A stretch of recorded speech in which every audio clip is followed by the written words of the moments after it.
All right, and we are off. Welcome back.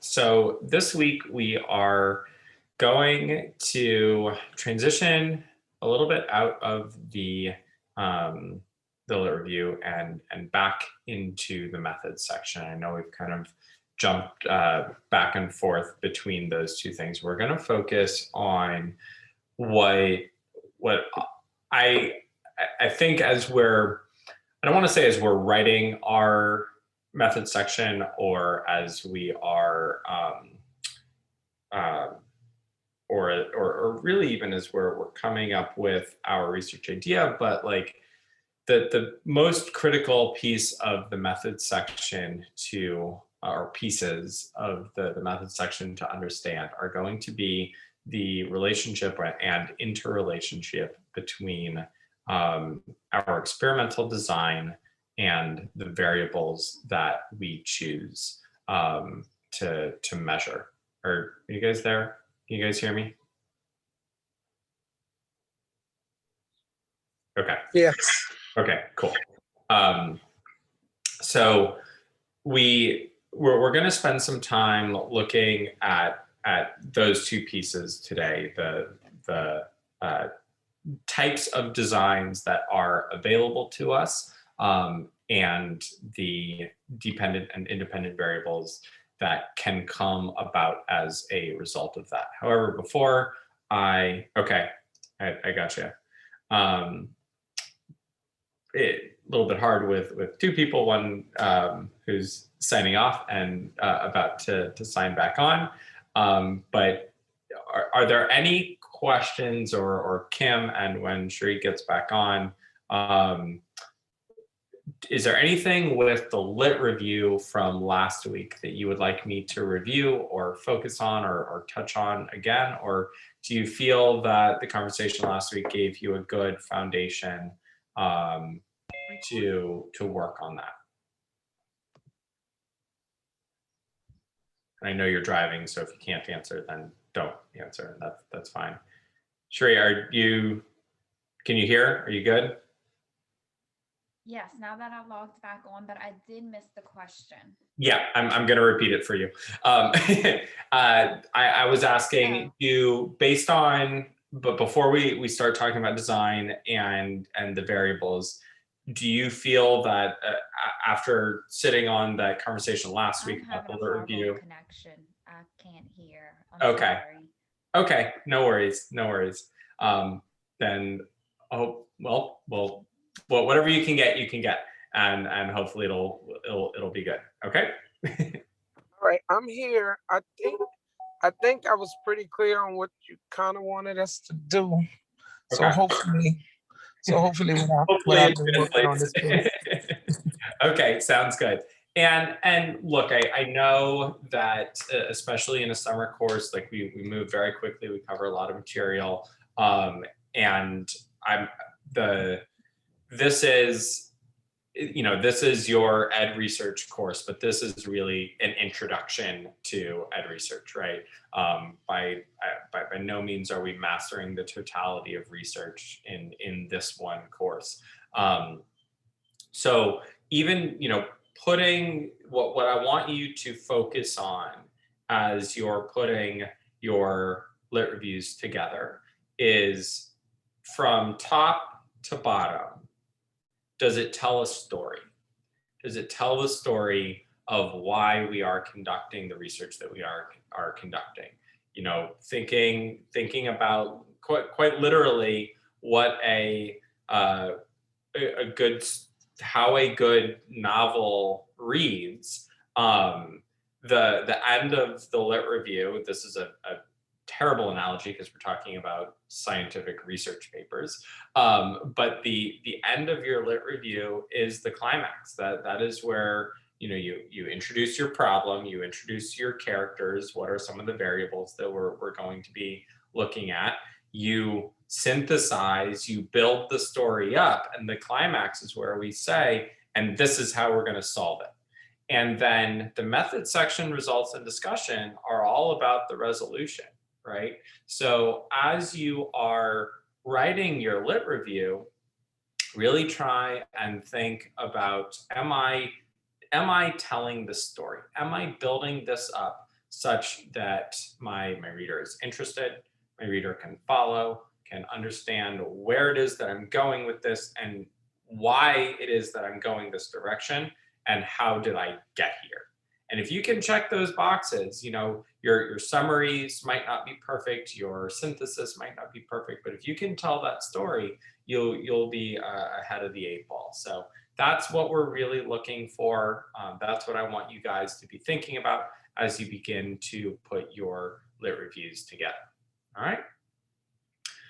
So for today, as we move into some components of the method section, and if you look at your reading, the readings for the next couple of weeks have to do with design. So today we are going to talk about design in general, and then next week we're probably going to more round out the totality of the method section, again, focusing a little bit more on procedure, but really take the couple of weeks to think about how your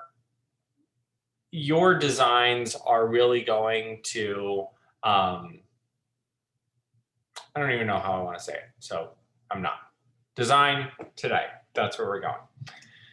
There are 2 primary types of designs that you can use in the research that you guys are looking at here.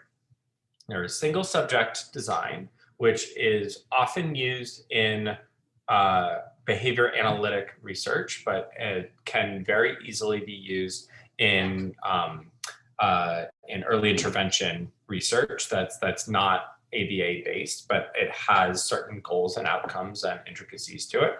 And there's experimental research, which is your group design, your correlations, your ANOVAs, your statistical analysis, those types of designs. So I've said this before, I spoke about this before, but we'll spend the day kind of talking about it. In single subject research, what we are really trying to show is that here is an intervention that we start off by saying works for a particular type of individual, and we replicate that within the study.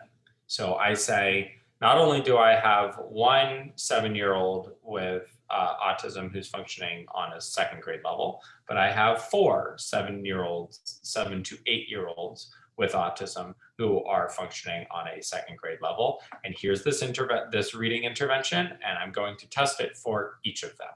And through that replication, we establish a functional relationship between our 2 variables, but we only do it for this one subset of participants. These are the only people that we are looking for. We are not saying that this finding has wide generality. We are not trying to say that this is the pill that will solve everyone's headache, but we are saying this is the pill that will solve this individual profile's headache. And that value can be really, really high. That can tell us this works for 7-year-olds. This does not work for 4-year-olds. This works okay for 10-year-olds, but not as well as it does for 7-year-olds. And we can really start to look at the intricacies of who an intervention may or may not work for, and what variables impact the effectiveness of that intervention. The flip side of that is in our group design, where our strength is in the wide array of participants that we have. The more varied our participants, the more diverse our group, then the more potential we have for effect. And in that group research, we are specifically looking for generality. We are looking to say that this is the pill that will work for most everybody. But it may cause this and it may have this side effect. And I don't really know what the variables are that are going to lead to that. Hopefully you see that these are two very, very different types of research. Now, for our projects, it should seem, and I would say rightfully so, that single subject design is something that's much more accessible for you in your classroom, all right? But as we are writing these papers, and this is part of why we don't want to, we're not focused on actually conducting the research, is I want you to be able to think about problems and questions and designs that maybe expand beyond the scope of your classroom. And maybe are not data that are reasonable for you to collect in your classroom. So if you want to set up a study to test the effects of a curriculum, you can't do that in one classroom, but you can write the design to meet those needs. You can write a group design paper that you think would get you to that point. The other thing that this class is not is it is not a class solely in design. And as you write your method section, I do not have any expectation that you will that you will absolutely nail the procedure for that design, and that's okay. That's not what I'm looking for. I want you to give it a shot, see what you understand, and go from there. What I do expect that you will be able to understand from today's conversation, next week's conversation, and your readings is what are some of the things that I can expect to get from designs. So if I'm looking at correlations, that's one type of design. If I'm looking at functional relationships between variables for large groups, that's experimental research. If I'm looking for those small group designs, that might be single subject research. So I want you to have, again, primarily through your readings, but also these lectures here, I want you to have some command of what type of studies are done with these different types of designs. So I think I am going to want my whiteboard for all of this. So let's take a look at this in a couple of different ways. I'm going to make a little matrix here. I'm going to focus on a couple of the primary designs that we've mentioned. What we're going to do is pick general study topics. We're going to pick 3 general study topics. We're going to look at 3 different designs, and we're going to talk about the types of variables or some different variables and relationships, excuse me, that I can research in each of these combinations. So across my top, I have my design. So I have single subject research. I have group experimental research, and I have group correlational research. All right. Now, let's take a look at a couple of different concepts that might be of interest. So I want to look at a math intervention. That's going to be concept number 1. I'm going to look at a social skills training as number 2. And I'm going to look at reading fluency as number 3. All right. So here I have 3 what I would say are very reasonable educational areas of interest that I would most definitely do some or could do some research on. I have, see if I can edit this. I don't think I can. There we go. I have 3 different types of designs, all of which could be appropriate. And now my question starts to become, how would I look at each of these concepts within each of these different designs? So let's go ahead and start with our math intervention, all right? So I'm not saying what type of math intervention this is. What I'm going to do, sorry, I have a tickle in my throat. What I'm going to do is come up with a dependent variable, an independent variable, and a relationship between those two that I want to begin to look at. So my math intervention for single subject design. So again, I am looking for a small subset of students. I am looking not necessarily for generality, but I'm looking for specific effectiveness. And we want to identify how we are going to get there. So my dependent variable has to be something that I can test in a small group and look or assess findings through what we call a visual analysis, meaning we're not going to use stats, we're just going to use a visual graph and hope that we get there. So my dependent variable is going to be number, or I'll do percent of correct word problems. All right, so I'm going to be looking at a math intervention. Okay, probably need, oh, I'm not going to have enough room. That's all right. The math intervention that is going to help teach my child how to solve word problems better. All right, very narrow.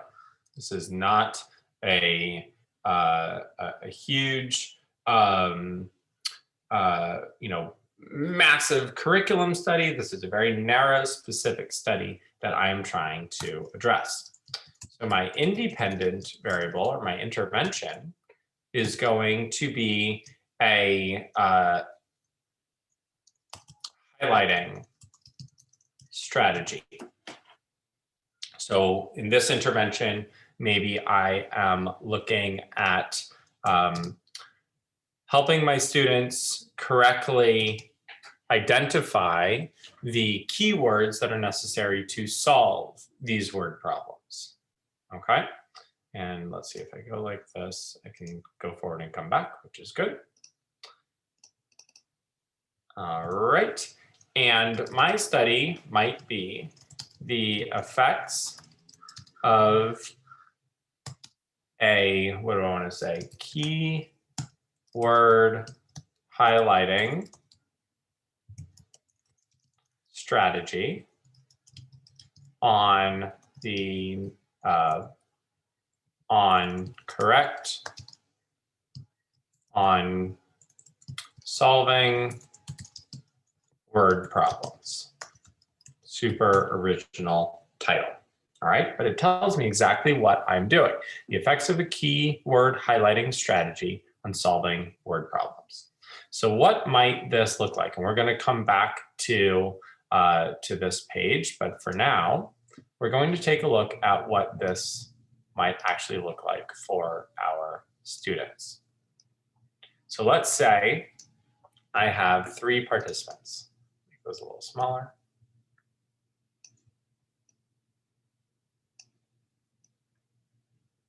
All right, and I give them each 10 word problems, and participant 1 answers 1 word problem, participant 2 answers 2, and participant 3 answers 1. All right, none of my students can do these word problems. They're mixing up the signs. They don't know their keywords, the whole thing. Okay, so I'm actually going to test them all again. And let's say participant 2 does better, participant 3 and 1 still get 1. All right.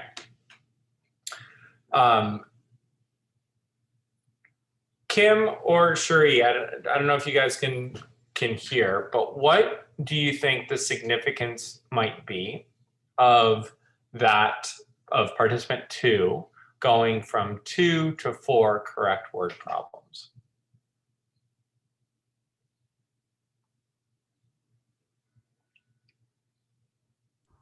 Is this before the intervention was introduced? Yes, it is.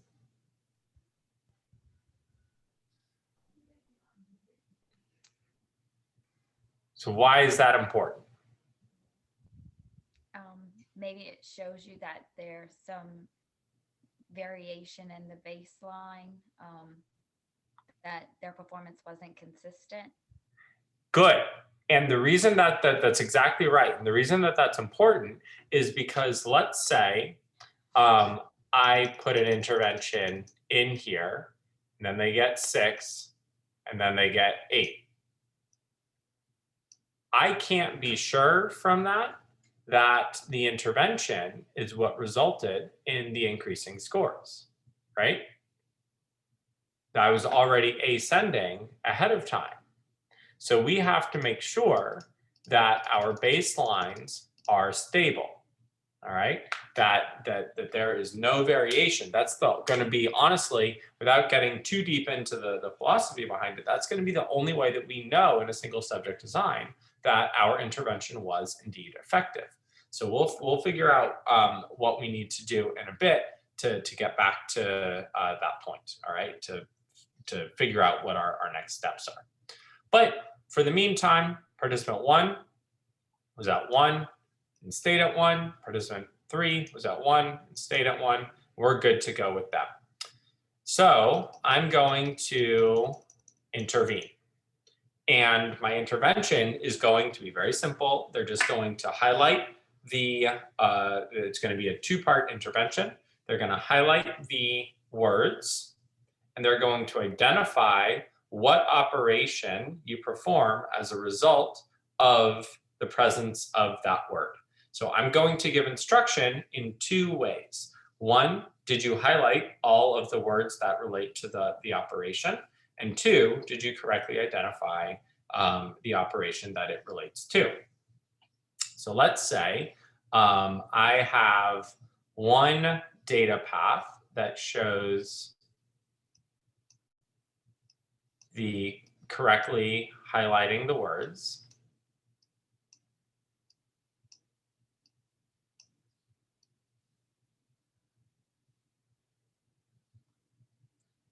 And I have another data path that says, given the correct word, do we correctly identify the operation? So what we should see, I'll do this, is that I started off doing okay with correctly identifying the operation, but I wasn't highlighting all the words, so I was missing some things. But I eventually got to the top in terms of highlighting all, or identifying the operations, and I also got to the top in terms of highlighting all the words. So this is my baseline. This is my intervention. And now I can return to my baseline, which is just giving these word problems.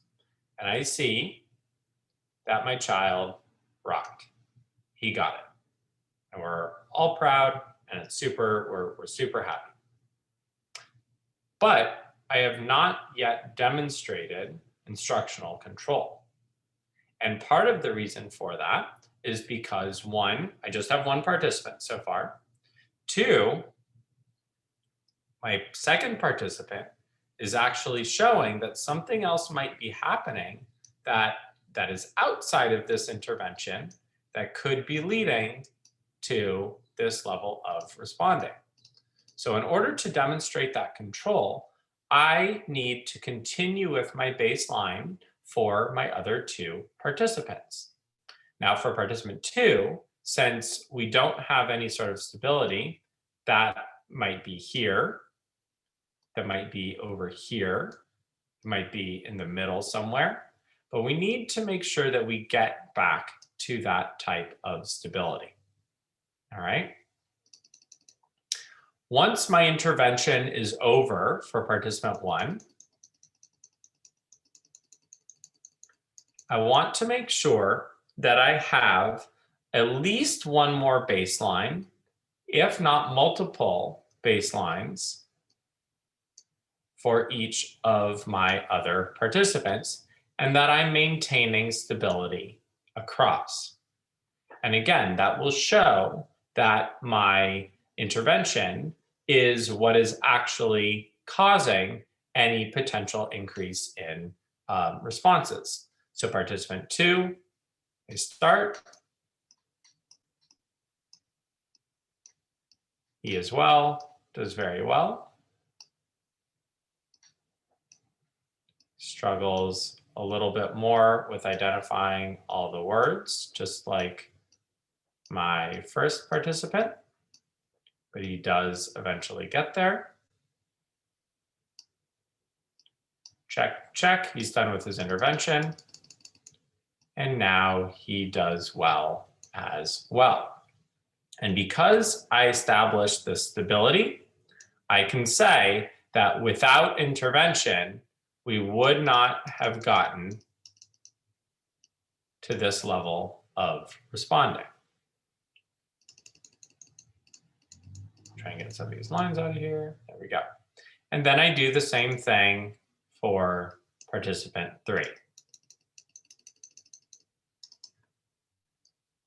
Continue by baseline, still no growth.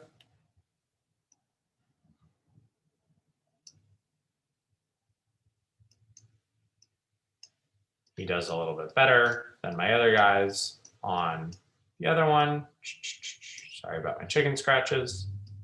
Mastery, mastery, and growth.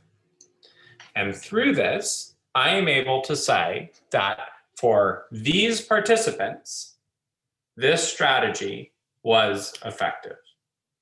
Future studies are going to look at other types of participants. Future studies are going to look at other strategies. But for these participants, I showed that this highlighting strategy was effective for teaching my kids how to solve word problems. Doesn't say anything about any other strategies. Doesn't say anything about other participants. It just says, this works for these kids.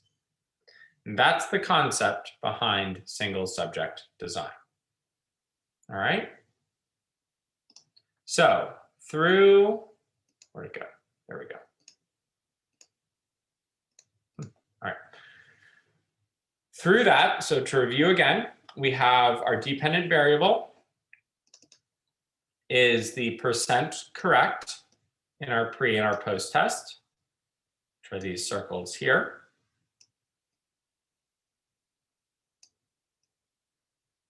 Our independent variable, we get a different color, is our interventions here.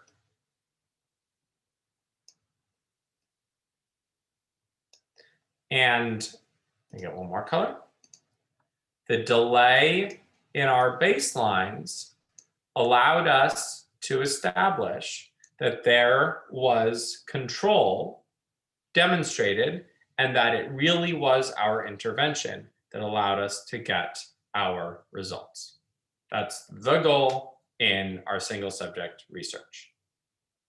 All right, any questions about that? I have a question about the delays in their interventions. So Yes. the first child, you just did a baseline twice because it was consistent. Then the middle participant, you did more of a baseline because it wasn't consistent. Is that why? So Like, not every child. Yeah, so you're always going to delay those baselines and extend them for future participants, because that shows that nothing is happening during this time that could be causing these types of increases. You're using future participants to show current effectiveness. Does that make sense? It does. I guess I thought they would receive the intervention at the same time. Okay, so that is actually the hallmark of single subject design, is that delayed intervention.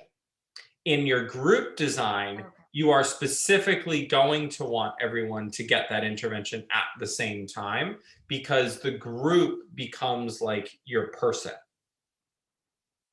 So that is very specifically the difference between those two. But that's a really good point.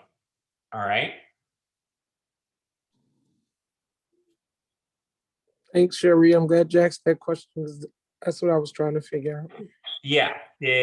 And we don't often read single subject design research, but that becomes the hallmark. That becomes the thing that we want to look for. Is your delay appropriate? Did you? I've I've had papers rejected because my delay was not concrete enough, and my baseline wasn't concrete enough to establish that kind of control. And it's that becomes the thing that shows the effect of the research. That is really a great question. Really, really good. Now, let's say I'm going to use more colors, which is going to get challenging, but I don't want to erase everything. Let's say that my baseline did look something like this for participant 2.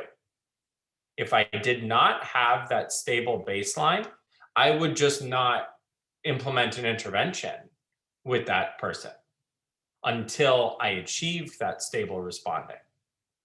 And because of if this were happening, then number one, I wouldn't be sure if this intervention was actually responsible for that change. And if this person was in the same environment as this person, I wouldn't even be sure how I could interpret these results as a result. All right. But if you think about it that way, if I had put this intervention here, all right, and this pattern of behavior was occurring, if we had done all my interventions at the same time, I never would have seen that. And the intervention would have masked growth that was occurring without that intervention. Does that make sense? Yes, it does. Okay. And this is a crash course on a huge concept. So I definitely ask the questions and read up and follow up with me. But this is really good. Okay. So now there are lots of different single subject designs that we could use. There are different types of questions that we asked on for different types of designs, but this is a really, really good starting point. All right, and good types of questions that we could ask. Okay, so now let's take those questions that you just asked and let's start looking at our group experimental. And I'll try and use both similar and I don't want to say dissimilar, but meaningfully different variables that we would want to see. So for this one, let's go ahead and use the same variables. All right, let's do the same type of intervention. So we are going to say our dependent variable is the percent of correct word problems. Our independent variable is going to be the highlighting strategy. And our our title is going to be the same. The effects of a key word highlighting strategy on solving word problems, but I'm going to add some different words for middle school students. And for this one, I'm going to say for second graders with autism. All right.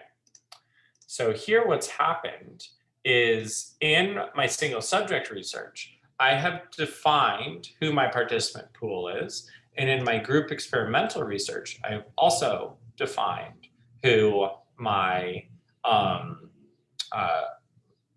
what the generality is. There's a big difference between second graders with autism and middle school students. All right.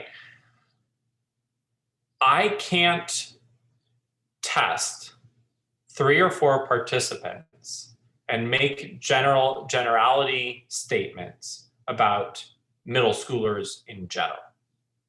6th grade, 7th grade, 8th grade, male, female, disability, no disability, pre-calculus, beginning algebra, like all of the different ranges that we of individual that we are looking at. I can't do all of that with this delay, right?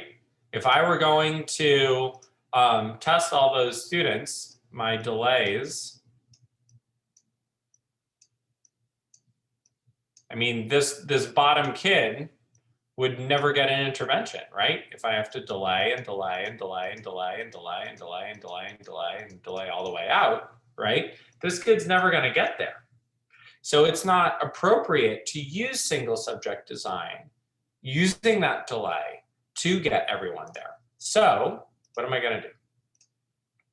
Well, I'm going to maybe say, I have all of my middle school, N, number of participants, equals 200. I have 200 middle school students, all right? Control group,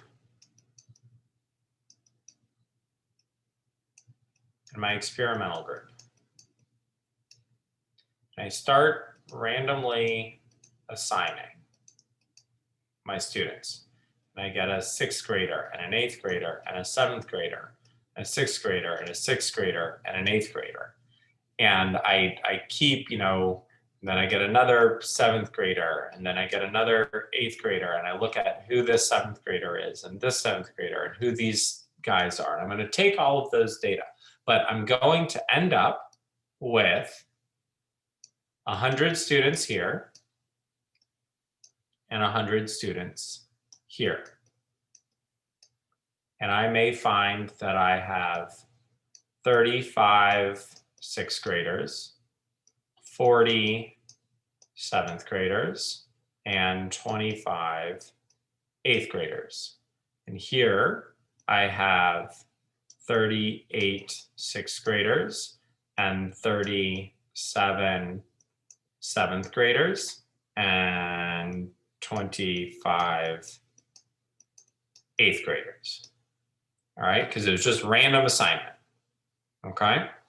And that's okay. So already I'm starting with 2 groups that have the same number of people, but they're slightly uneven. And I'm okay with that. I'm okay with that because my numbers are so big. Okay. So what I'm going to do is say that I have my control, my experimental, pre, and post. So, and my control group is going to get no instruction. Not different instruction, but no instruction on word problems. All right? So across my 100 participants, my my 10 questions, on average, they got 1.3 questions right. And on average, this group got 1.4 questions right. They're pretty similar. I'm okay with that for now. All right. Then on my post-test, which maybe happened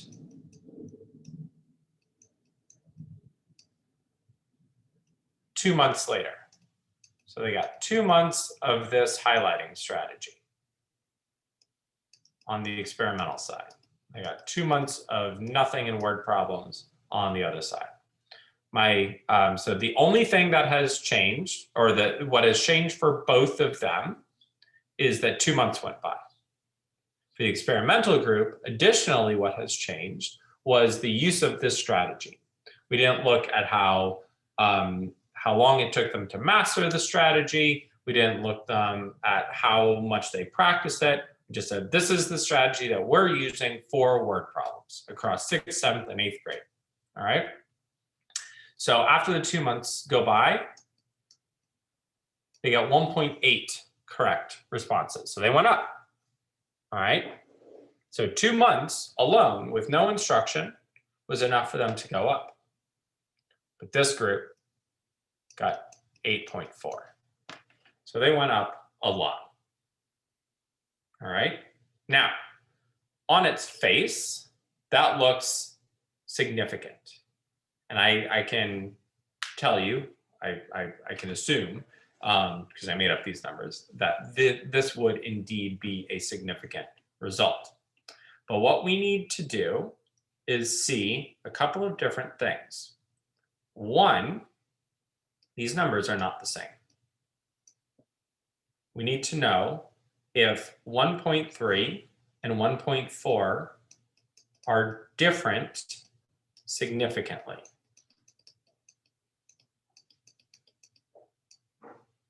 All right. What would have happened if this had been 4.4? We might be in trouble, because these groups, even though they both have 100 people, they're performing on different levels. All right. But if we have 1.4, 1.3, those are not statistically different, or their difference is not statistically significant. So we know that we're starting with basically the same group. Then we want to see if 1.4 to 8.4 is significant. We want to know if 1.3 to 1.8 is significant. And when I say significant, what I'm saying here is running this through a statistical analysis that has predetermined levels of significance that would allow us to mathematically say, yes, this is a meaningful result. So I'm not just eyeballing this like I was with my single subject design. I'm taking these numbers, I'm putting them into a program called SPSS, and I'm saying, tell me the answer. All right. So I find that this is significant. This growth is significant. This growth is not significant. And then finally, I want to compare this growth of 0.5 to this growth of 7. And is that difference significant? And one test will do all of this. One statistical analysis will do all of this. And I am going to find that yes, it is. And I can then from there say that this intervention is effective for middle school students. It's a pretty big finding, right? But what does this not tell me? What's missing in this analysis?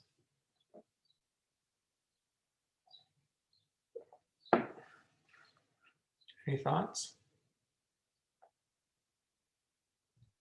I'll just guess, like specific behaviors. Okay, so I'm not looking at like Go further. Tell me what you're thinking more. I don't want to assume for you. I guess like the words that they did highlight, the words that they did pick out, were they correct? How did that affect their the right answers? Were they, successful with actually finding the words that would tell them what to do in the problem? Awesome. So here we have data to say that they nailed it. They did the intervention and it was effective, right? We don't have those data here. We don't have anything that talks about mastery criterion. We're just saying we did this thing for 2 months. Good. What else?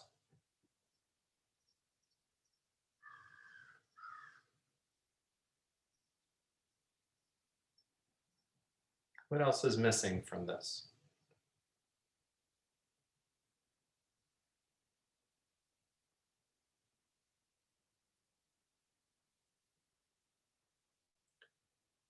How about effects for different grades?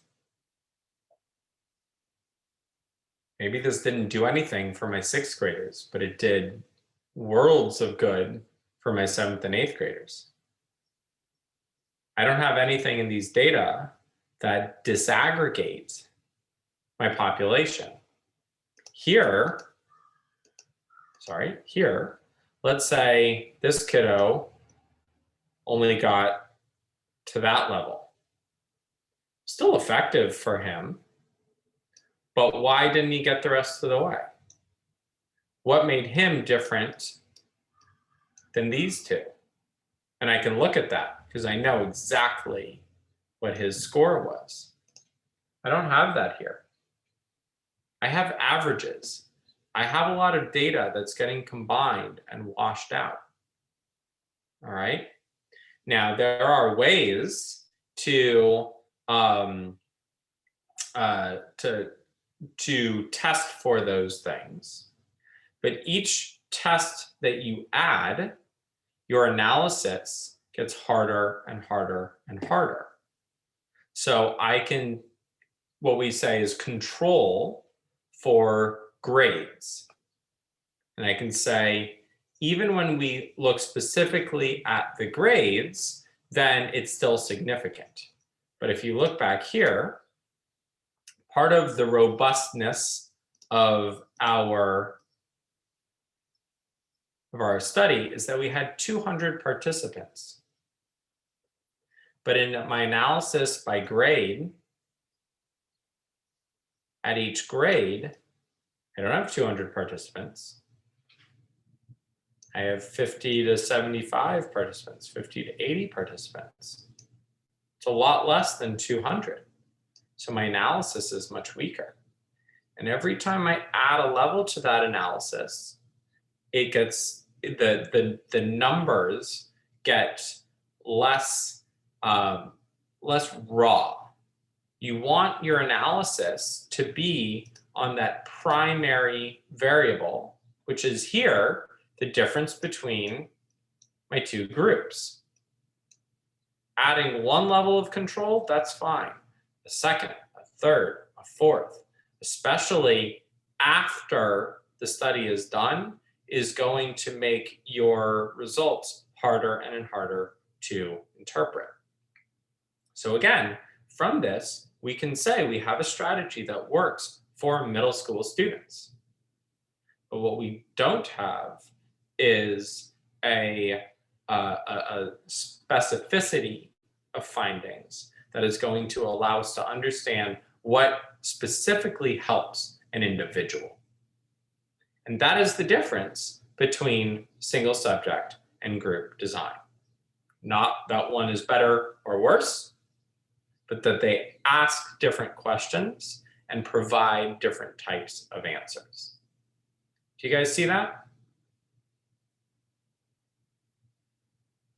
Yes, definitely. Good.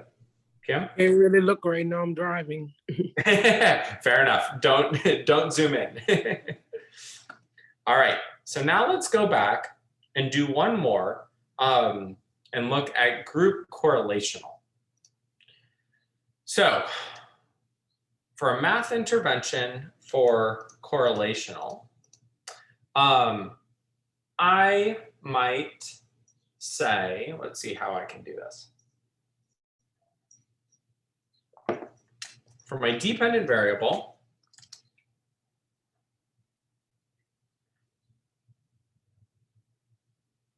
I'm going to do it this way. Percent of correct word problems on post-test, end of year post-test. My independent variable is going to be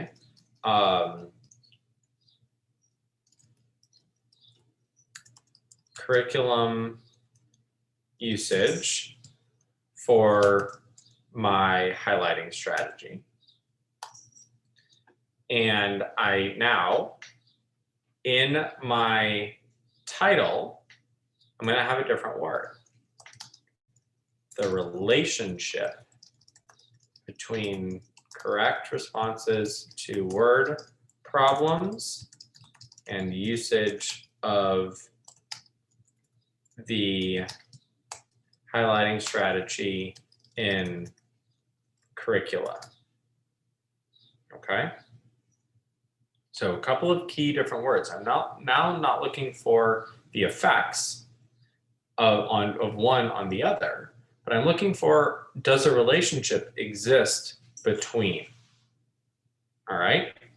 What I'm going to do, similar type of design here, but instead of splitting across the school, I'm going to find schools that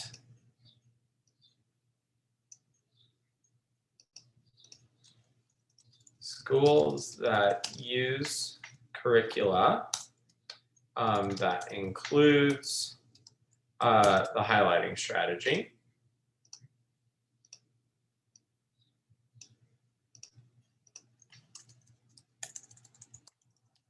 Schools that use curricula that do not use the highlighting strategy. I'm going to match these. So I have an N of 205. So 205 individuals at these schools. And here I have an N of 220. So they're a little different, but they're pretty close. And I'm just going to say, what are their scores? So they get 63% correct, and they get 85% correct. All right. And I start at that point. This seems to show that there is a relationship in post-test scores between these two variables. However, there's a lot more information that is missing. All right. Next week, I'm going to go spend a little bit more time on correlational research. But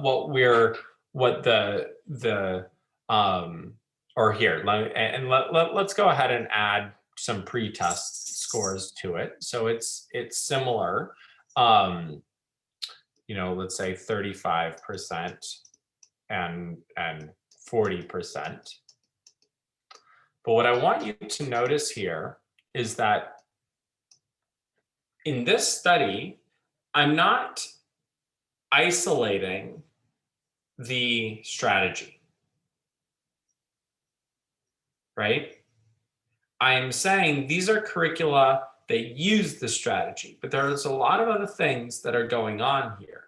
So I am not doing enough on this front end to identify whether or not it's the strategy itself that is causing an effect. There seems to be a relationship, but maybe there is some other variable that is actually at play. All right. So when we start to analyze whole curricula, as opposed to parts of things, as opposed to specific populations, we lose the ability to identify specific effects to the same degree. So we start to just look at relationships. When you say, we're going to look at effectiveness of a curricula, and we look at District 1 and District 2. District 1 uses everyday math. District 2 uses Eureka. There's a million variables there. And we're hoping that most of them are insignificant or wash out, and the scores are related to the use of Curriculum 1 or Curriculum 2. But until we control for all of those things, which is hard to do in correlational research, all we can do is say that there is a relationship. District 1 uses everyday math, and their scores are lower than District 2, which uses Eureka. That's where the analysis stops. All right. Correlational research is a good place to start, but it is rarely the answer to the question at hand. All right. I'm going to stop there for today. I had hoped to go through 9 boxes. I went through 3. That shouldn't be surprising to anyone. What I'm going to do is, no, I'll pick up with this next week. This is where we're going to go next week. Over the next couple of weeks, there is nothing that is going to be due on the 5th, but I'm going to leave the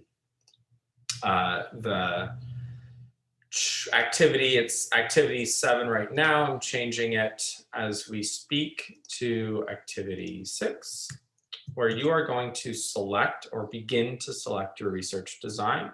It does not have a specific due date, but over the next week or two, go ahead and review it.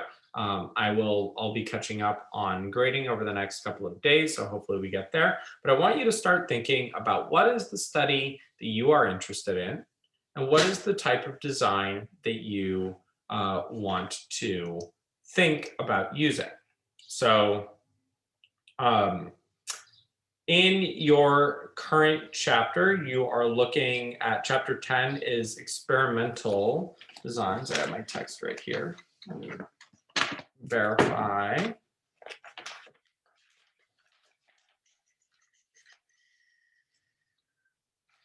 Yeah. Chapter 10 is experimental designs. And does that include?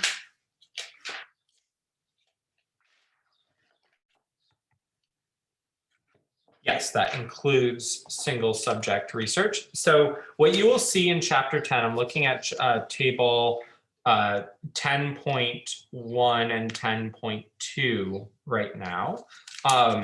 You'll see all sorts of different types of experimental design. So what I gave you was one type of experimental design, but there are many, many others. What I don't like about this text, because it's not a single subject design text, is it says that there's only one type of single subject design, but that's not true either. There are multiple types of single subject designs, and I'm looking, and it does talk about those multiple types.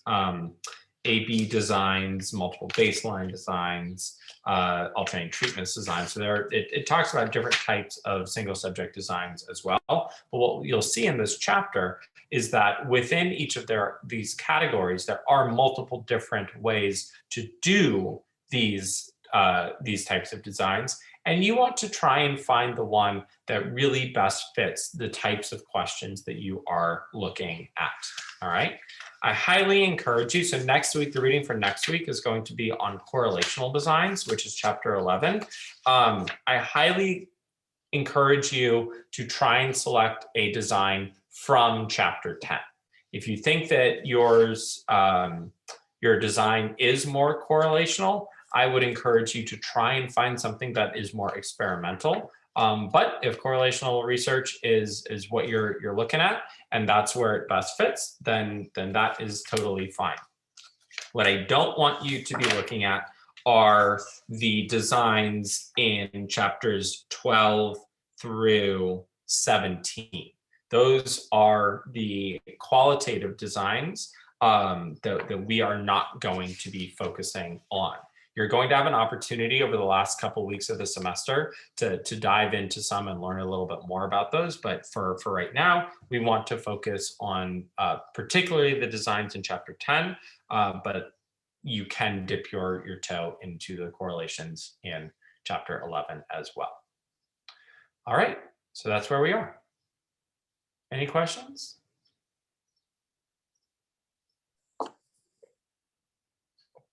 No, not right now. All right. Sounds good. All right, great. Go ahead and have a wonderful 4th. I hope you guys are able to relax a little bit. I'm going to try. We'll see. Sometimes that goes as planned, but fewer and farther between. And we will get back together next week to talk more about correlational research and the difference between these types of groups. All right, have a good one. Thanks. Bye.